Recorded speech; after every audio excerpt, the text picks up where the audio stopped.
Pengumuman yang menghentikan Inggris. Keheningan, kekuasaan, dan kerentanan di jantung monarki Inggris. Inggris Raya terbangun dengan pesan yang tampak sederhana, hampir bersahaja, tetapi dampaknya sangat menghancurkan. Tidak ada parade, tidak ada balkon, tidak ada trompet. Tidak ada pula gerakan besar atau pementasan seremonial, hanya kata-kata yang dipilih dengan cermat, yang diucapkan dari dalam istana, yang mampu menahan napas seluruh bangsa. Kata-kata itu menegaskan suksesi tanggung jawab yang segera terjadi, penyerahan institusional yang dalam keadaan normal akan dirayakan dengan khidmat. Tetapi kali ini nadanya berbeda, lebih manusiawi, lebih serius, dan yang terpenting sangat terbuka. Dalam beberapa menit, reaksinya seragam. Kejutan, kekhawatiran, perasaan samar bahwa sesuatu yang sangat pribadi telah meletus ke dalam sejarah publik negara itu. Pertanyaan itu segera muncul, diulang di rumah-rumah, ruang berita, dan di layar di seluruh dunia. Apa yang telah terjadi sehingga keluarga kerajaan berbicara begitu langsung, begitu tanpa ritual, dan mengapa sekarang? Seiring berjalannya waktu, yang mendominasi bukanlah kebisingan, melainkan keheningan. Keheningan yang pekat, hampir terasa fisik, yang seolah menekan dada. Ruang redaksi ramai, tetapi tanpa kepastian. Para jurnalis dengan pengalaman puluhan tahun meliput monarki Inggris, para ahli dalam membaca di antara baris, dalam menguraikan isyarat dan pernyataan, mengakui tanpa basa-basi bahwa mereka bingung. Tidak ada presiden yang jelas, tidak ada tanda-tanda yang diketahui. Mesin istana yang biasa begitu tepat dalam pengaturan waktu dan kode-kodenya tampaknya telah berhenti. Setiap pembaruan tidak lengkap, setiap kalimat terlalu hati-hati. Tidak ada yang berani menyatakan apapun dengan pasti. Sementara itu, di media sosial, kekosongan informasi berubah menjadi badai. Teori, rumor, dan dugaan saling beriringan dengan kecepatan luar biasa, Beberapa menyerukan ketenangan, yang lain mengantisipasi skenario bencana. Kurangnya data konkret memicu imajinasi kolektif dan ketakutan menemukan lahan subur. Kemudian sesuatu terjadi yang membungkam, bahkan suara-suara yang paling lantang. Situs web resmi rumah tangga kerajaan offline. Awalnya, banyak yang mengira itu hanya gangguan teknis. Namun, segera menjadi jelas bahwa ini bukan pemadaman biasa. Situs tersebut mewakili kesinambungan sebuah institusi yang dibangun di atas gagasan kontrol dan stabilitas. Keheningan digitalnya ditafsirkan sebagai pertanda yang mengkhawatirkan. Ketika situs tersebut kembali online, situs itu tidak menawarkan penghiburan, tidak ada gambar, tidak ada pernyataan panjang, tidak ada penjelasan rinci. Hanya halaman kosong, latar belakang putih, teks hitam, lambang kerajaan sebagai judul pesan singkat. Sedikit kata, tetapi syarat dengan beban emosional yang sangat besar. Pesan itu berbicara tentang peristiwa yang sangat menyedihkan dan memilukan di dalam keluarga kerajaan. Tidak ada nama yang disebutkan, tidak ada fakta yang ditentukan, tidak ada tanggal atau konteks, tetapi dampaknya langsung dan global. Jaringan televisi menghentikan program reguler mereka. Para presenter yang biasanya tenang, merendahkan suara mereka, beberapa berhenti sejenak sebelum berbicara, seolah-olah mencari cara yang paling tidak menyakitkan untuk menyampaikan berita tanpa basa-basi. Di rumah, kantor, sekolah, dan rumah sakit, telepon bergetar secara bersamaan. Notifikasi muncul di mana-mana. Orang-orang menghentikan aktivitas mereka untuk membaca pernyataan itu berulang kali, berharap mereka salah paham bahwa maknanya akan berubah dengan pembacaan kedua. Ternyata tidak. Kurangnya detail memperkuat rasa keseriusan. Pikiran manusia mencari penjelasan, membutuhkan fakta untuk dipegang. Di sini tidak ada apapun, kecuali kepastian bahwa sesuatu yang serius dan menghancurkan telah terjadi. Sesuatu yang cukup penting untuk melanggar kerahasiaan tradisional istana. Hampir seketika, warga mulai berkumpul di sekitar istana Buckingham. Beberapa datang sendirian, yang lain dalam kelompok kecil. Banyak yang membawa bunga yang digenggam erat di tangan mereka. Yang lain, foto berbingkai. Ada juga yang tidak membawa apapun, hanya kebingungan dan kesedihan mereka. Wajah mereka mencerminkan kebingungan, duka, dan ketakutan yang terpendam. Tidak ada yang meninggikan suara, tidak perlu. Para penjaga berdiri teguh seperti biasa, tetapi suasananya berbeda. Itu bukan keheningan penuh hormat para turis, tetapi keheningan yang dipenuhi duka cita bersama. Selama beberapa generasi, monarki Inggris telah didefinisikan oleh pengendalian emosi. Emosi hanya tersirat, tidak pernah ditampilkan. Kekuatan ditunjukkan melalui pengekangan. Namun, momen ini mematahkan tradisi itu. Pernyataan singkat dan terkendali itu menawarkan sekilas sesuatu yang sangat manusiawi di balik dinding istana. Itu mengingatkan dunia bahwa di luar gelar dan upacara ada orang-orang yang rentan terhadap rasa sakit, kehilangan, dan ketakutan. Secara paradoks, kurangnya informasi tidak mengasingkan publik, justru mendekatkan mereka. Orang-orang mengisi kekosongan dengan empati, membayangkan penderitaan yang telah menyebabkan pesan tersebut. Di berbagai negara dan budaya, reaksinya sama. Jeda, desahan kolektif, perhatian bersama. Untuk sesaat yang langka, fokus tidak terbagi antara politik, hiburan, atau skandal viral. Fokus terkonsentrasi pada satu emosi, keprihatinan. Dalam keheningan global itu, monarki berhenti tampak sebagai institusi yang jauh, terukir dalam sejarah, dan mengungkapkan kerentanannya. Dengan mengungkapkan begitu sedikit, mereka mengungkapkan sesuatu yang penting. Bahkan keluarga yang paling terlindungi dan terikat protokol pun dapat terguncang oleh kesedihan. Duka cita tidak meminta izin dan tidak menghormati hierarki. Ia datang tanpa pemberitahuan dan melucuti bahkan simbol-simbol yang paling kokoh sekalipun. Sore hari perlahan menjelang berakhir ketika berita mulai menyebar dengan kecepatan yang hampir tidak nyata. Saat bayangan memanjang dan matahari terbenam, tragedi itu berhenti menjadi masalah yang terbatas pada dinding istana Buckingham dan menjadi peristiwa global. Dalam beberapa jam, judul berita yang identik menghiasi halaman depan surat kabar dan memimpin siaran berita dari London hingga Washington, dari Paris hingga Sydney. Pesannya jelas dan menghancurkan. Sesuatu yang tidak dapat diperbaiki telah terjadi di jantung monarki Inggris. Reaksinya langsung. Pesan belasungkawa mulai mengalir dari setiap sudut dunia. Para pemimpin politik, kepala negara, tokoh-tokoh dari dunia budaya, olahraga, dan hiburan, serta warga biasa mengungkapkan kesedihan mereka melalui surat resmi, pernyataan publik, dan media sosial. Nadanya seragam, ketidakpercayaan, kesedihan yang mendalam, dan rasa kehilangan bersama yang melampaui batas negara, bahasa, dan sistem politik. Di Inggris Raya, dampaknya langsung dan hampir terasa secara fisik. Kehidupan sehari-hari seolah berhenti, seolah seluruh negeri menahan napas.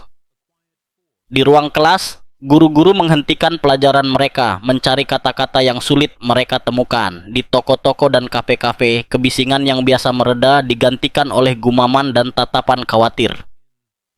Orang asing yang biasanya acuh tak acuh satu sama lain, bertukar keheningan yang penuh makna dan bisikan berulang. Apakah kau mendengar itu?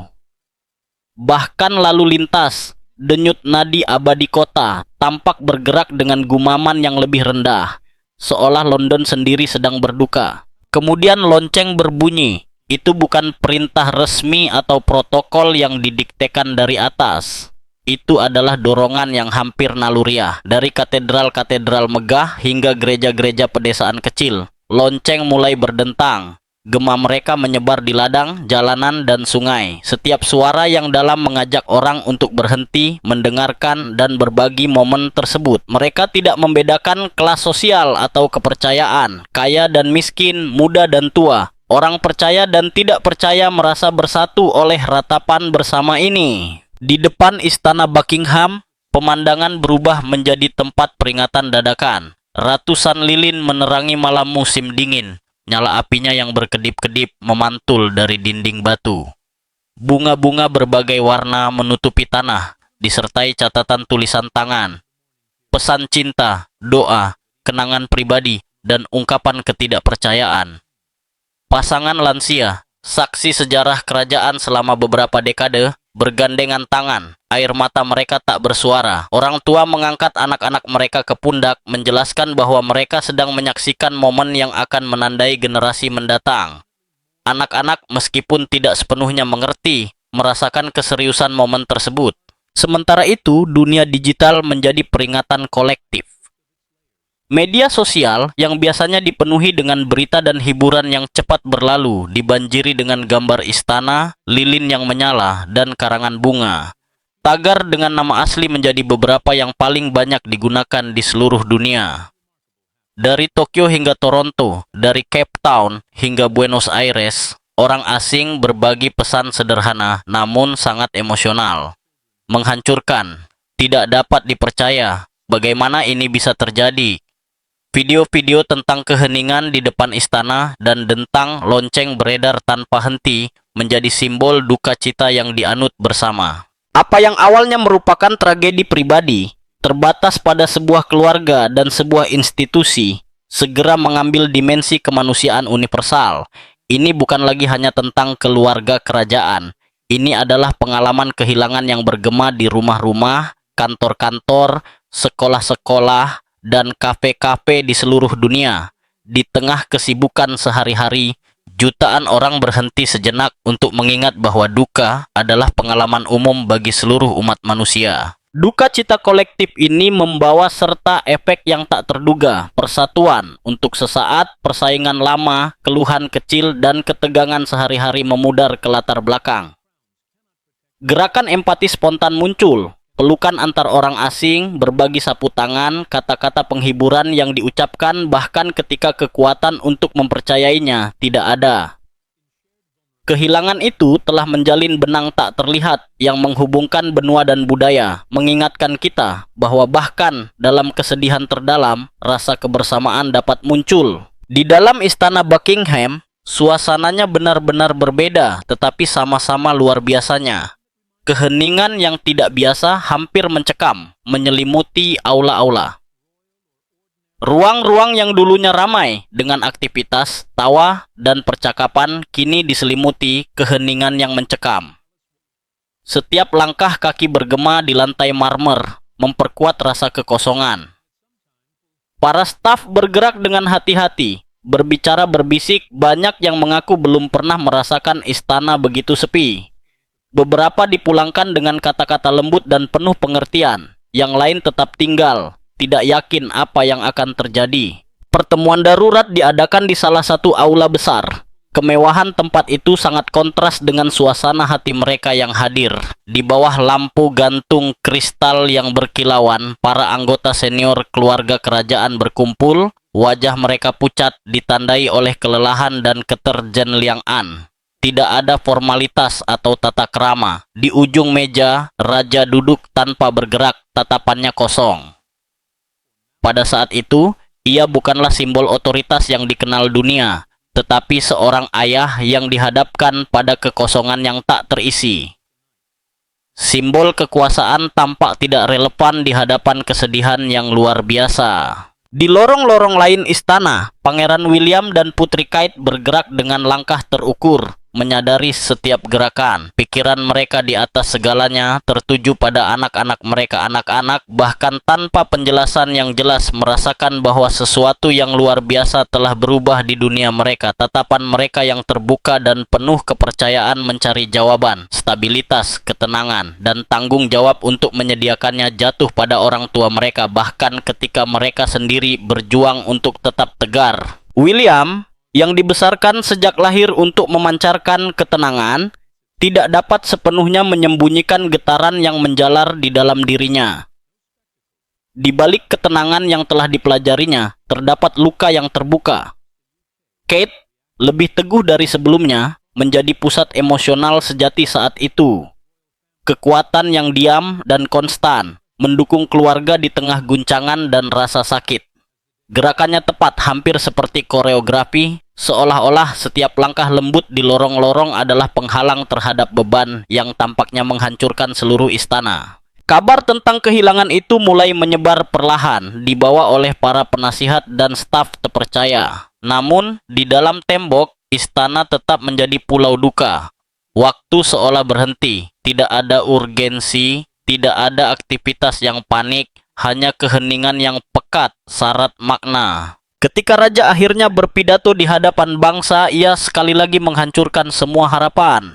Ia memilih kesederhanaan mutlak, mengenakan pakaian serba hitam, duduk di kursi sederhana dengan latar belakang yang sederhana. Ia menyingkirkan semua simbol kekuasaan yang terlihat.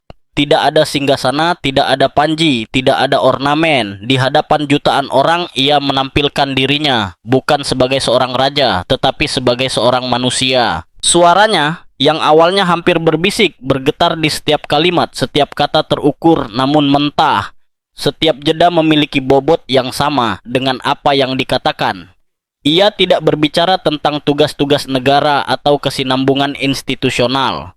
Ia berbicara tentang keluarga, tentang cinta, tentang kehilangan yang mustahil untuk dipahami, intim dan pada saat yang sama dirasakan oleh semua orang. Pada akhirnya, kita semua adalah manusia, katanya. Sebuah kalimat singkat, hampir rendah hati, tetapi dengan kekuatan sejarah berabad-abad yang dipadatkan menjadi beberapa kata. Pada saat itu, penghalang tak terlihat yang selama beberapa generasi memisahkan monarki dari rakyat tampak runtuh. Tidak ada jarak, tidak ada idealisasi. Hanya pengakuan. Pengakuan bahwa rasa sakit, kerentanan, dan kerapuhan tidak mengenal pangkat atau mahkota. Pesan itu yang disampaikan tanpa kepura-puraan bergema jauh melampaui tembok istana Buckingham. Mereka yang menonton dari rumah, melalui layar dan siaran digital, merasakan sesuatu yang belum pernah terjadi sebelumnya. Monarki tidak lagi tampak seperti institusi yang jauh, tetapi kehadiran yang dekat, hampir tercermin dalam pengalaman mereka sendiri.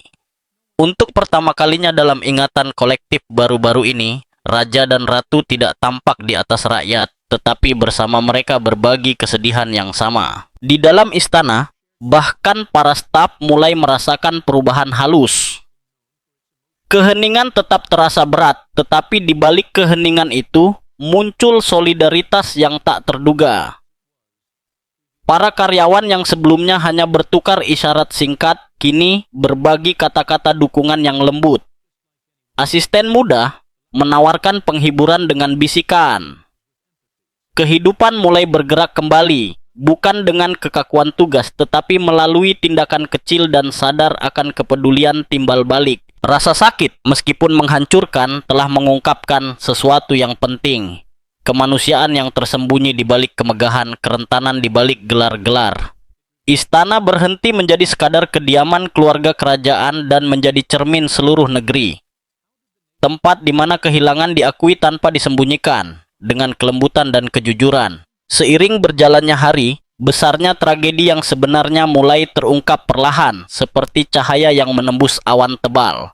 Kisah yang memikat dunia bukanlah tentang skandal, intrik, atau perebutan kekuasaan. Kisah itu jauh lebih sederhana, dan justru karena alasan itulah lebih mendalam. Itu adalah kisah pribadi. Sangat pribadi. Rasa sakit yang tak terpulihkan, yang tiba-tiba melucuti kemewahan, protokol, dan senyum yang terencana, mengungkapkan kebenaran paling rapuh dari keberadaan manusia di balik sebuah mahkota. Untuk pertama kalinya, dunia melihat kehidupan nyata yang terlepas dari ritual dan penampilan. Dunia melihat hati yang mampu hancur, merasa hampa, dan merindukan. Tragedi itu tidak datang diselimuti misteri atau pengkhianatan. Tragedi itu datang dengan diam-diam, mengingatkan kita bahwa tidak ada gelar, tidak ada dinding istana, tidak ada mahkota emas yang dapat melindungi siapapun dari kesedihan. Dan kemudian, sesuatu yang tak terduga terjadi. Reaksi publik sangat berbeda dari apa yang banyak orang antisipasi. Tidak ada kemarahan, tidak ada teori konspirasi yang beredar, tidak ada tuduhan pahit. Yang ada adalah belas kasihan yang mendalam dan universal. Orang-orang dari seluruh dunia mengenali diri mereka sendiri dalam penderitaan yang nyata. Ayah, ibu, keluarga yang telah menghadapi kehilangan yang tak tergantikan melihat luka mereka sendiri tercermin di mata mereka yang selalu tampak tak tersentuh. Selama berabad-abad, Istana Buckingham melambangkan otoritas yang jauh dan tak terjangkau. Tetapi pada saat ini, citra itu berubah. Monarki berhenti menjadi objek pengamatan dari jauh dan menjadi ruang identifikasi emosional. Tragedi itu tidak melemahkan ikatan dengan masyarakat, justru memperkuatnya dengan cara yang tak terduga. Dan dalam realitas yang tiba-tiba itu, sesuatu berubah secara permanen. Orang-orang tidak lagi memandang monarki hanya dengan kekaguman, rasa hormat, atau loyalitas historis. Sebuah hubungan yang lebih dalam, lebih intim, dan lebih kuat muncul. Identifikasi berdasarkan pengalaman manusia yang sama. Rasa sakit berhenti menjadi konsep abstrak dan menjadi bahasa umum. Tiba-tiba, masa depan monarki mulai terasa tidak pasti. Bukan karena krisis politik atau pasang surut opini publik, tetapi karena kebenaran yang jauh lebih tidak nyaman. Kerapuhan manusia telah terungkap, tidak cukup lagi menjadi simbol tradisi, upacara, atau kesinambungan. Mahkota tidak lagi dapat menyembunyikan apa yang tersembunyi di baliknya. Yang muncul adalah fondasi legitimasi baru yang menuntut keaslian, sebuah ikatan yang ditempa bukan hanya oleh sejarah atau kekuasaan, tetapi oleh pengakuan diam-diam bahwa cinta, kehilangan, dan duka cita bersifat universal. Di luar gerbang istana, duka cita kolektif terlihat jelas dalam setiap detailnya. Bendera Union Jack berkibar setengah tiang, tanda yang tak salah lagi dari duka cita nasional.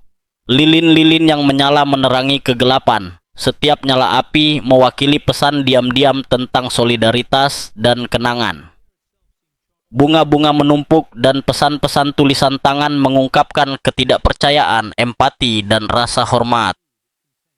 Orang-orang berdiri di sana dalam keheningan, menghormati bukan hanya duka cita keluarga kerajaan, tetapi juga duka cita seluruh bangsa. Di tengah keheningan itu, kebenaran yang tak terbantahkan menjadi jelas. Mahkota tidak melindungi hati dari kehancuran. Takhta tidak melindungi keluarga dari pukulan kehidupan. Kekuasaan tidak mencegah kehilangan. Hak istimewa tidak menghilangkan rasa sakit. Dan bahkan tembok terkuat pun tidak dapat mencegah kesedihan masuk. Namun di samping tragedi itu, sesuatu yang sama mendalamnya muncul. Sebuah pengingat bahwa dalam duka bersama terdapat persatuan, bahwa dalam kerentanan bersama terdapat makna, dan bahwa dalam tindakan menangis bersama, bentuk kasih sayang yang paling murni lahir.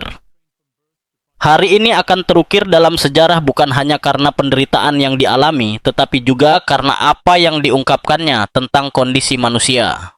Ini menunjukkan bahwa di balik fasad yang dipoles, ritual dan tradisi berabad-abad, berdetaklah hati manusia yang mencintai, takut, menderita, dan bertahan. Dan ini bukan pertama kalinya monarki Inggris menghadapi duka yang mengubahnya. Ada bayangan yang tidak pernah sepenuhnya hilang. Bayangan Putri Diana.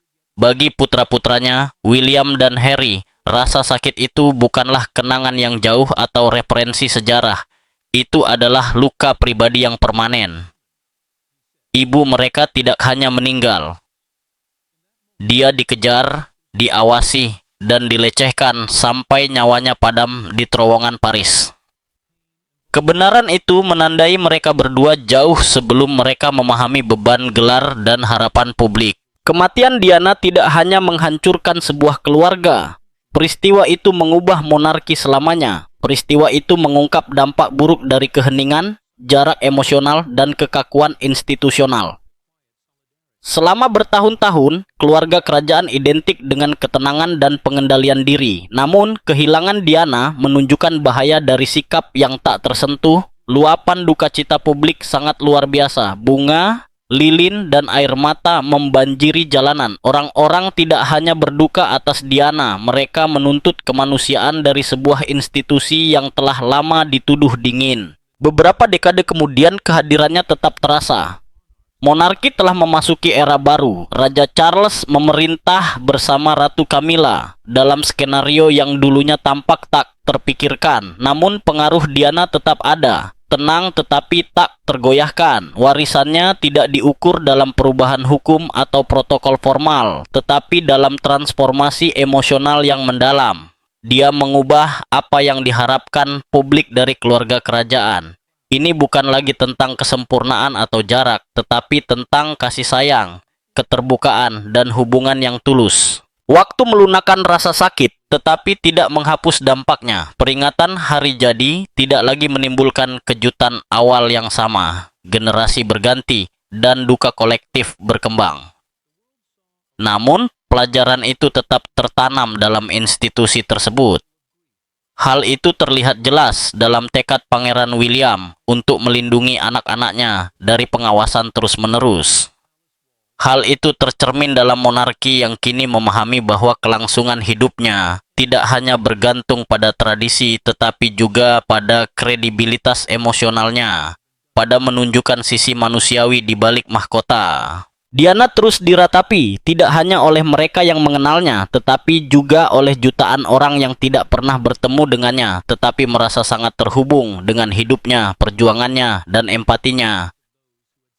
Saudaranya, Earl Spencer, menggambarkannya dengan kata-kata yang masih bergema, unik, kompleks, luar biasa, dan tak tergantikan. Kematian Diana, Putri Wales, bukanlah sekadar tragedi pribadi atau episode menyakitkan dalam sejarah keluarga kerajaan Inggris. Di atas segalanya, itu adalah pelajaran yang ditulis dengan tinta duka, memaksa monarki untuk bercermin dan mengakui sesuatu yang telah coba disembunyikannya selama beberapa dekade. Mahkota tidak melindungi dari penderitaan manusia. Kehilangan Diana mengungkap celah dalam sebuah institusi yang terbiasa dengan keheningan, pengendalian emosi, dan jarak seremonial dari opini publik. Selama bertahun-tahun, keluarga kerajaan mempertahankan gagasan bahwa pengendalian diri identik dengan kekuatan. Namun, setelah kematian Diana, menjadi jelas bahwa keheningan dapat melukai sedalam kata-kata yang dipilih dengan buruk.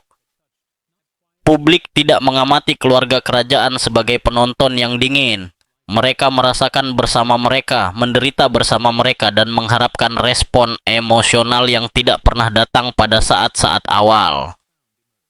Ketidaksesuaian ini menciptakan keretakan yang mendalam antara institusi dan rakyat, keretakan yang hanya dapat mulai sembuh ketika monarki memahami bahwa empati tidak melemahkan, tetapi justru memanusiakan. Diana telah mewujudkan kemanusiaan itu. Semasa hidupnya, ia melanggar protokol, menjangkau kaum marginal, dan berbicara tentang rasa sakit, cinta, dan kerapuhan.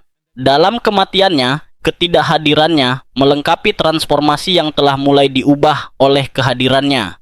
Persepsi publik terhadap keluarga kerajaan tidak pernah sama lagi. Sejak saat itu, anggota keluarga kerajaan diharapkan untuk mewakili tidak hanya tradisi, tetapi juga emosi yang autentik. Bayangan Diana bukan sekadar simbol kesedihan, ia adalah kekuatan yang sunyi dan terus-menerus membimbing, membentuk, dan melunakkan gerak-gerik monarki kontemporer. Setiap tampilan kedekatan, setiap gestur belas kasih publik, membawa serta jejak pelajaran yang dipelajari terlalu terlambat. Warisan Diana yang paling kuat tidak diukur dari gelar atau penghargaan, tetapi dari pergeseran emosional yang ia bawa, baik di dalam maupun di luar istana. Kematiannya memaksa monarki untuk memahami bahwa tradisi tanpa empati menjadi kekakuan, dan bahwa protokol tanpa kemanusiaan menciptakan jarak. Diana menunjukkan bahwa kejujuran emosional dapat hidup berdampingan dengan martabat institusional, dan bahwa menunjukkan kesedihan bukanlah tanda kelemahan, tetapi hubungan yang tulus dengan masyarakat. Sejak saat itu, keluarga kerajaan mulai diamati bukan hanya dari apa yang diwakilinya, tetapi dari apa yang dirasakannya dan disampaikannya. Publik tidak lagi menerima monarki yang tak tersentuh, terisolasi di balik tembok simbolis. Publik menuntut kedekatan, pemahaman, dan kebenaran. Dalam hal itu, Diana selamanya mengubah hubungan antara mahkota dan rakyat biasa, bahkan melalui ketidakhadirannya. Warisan Diana tetap hidup dalam setiap isyarat kerentanan yang ditunjukkan oleh institusi tersebut saat ini.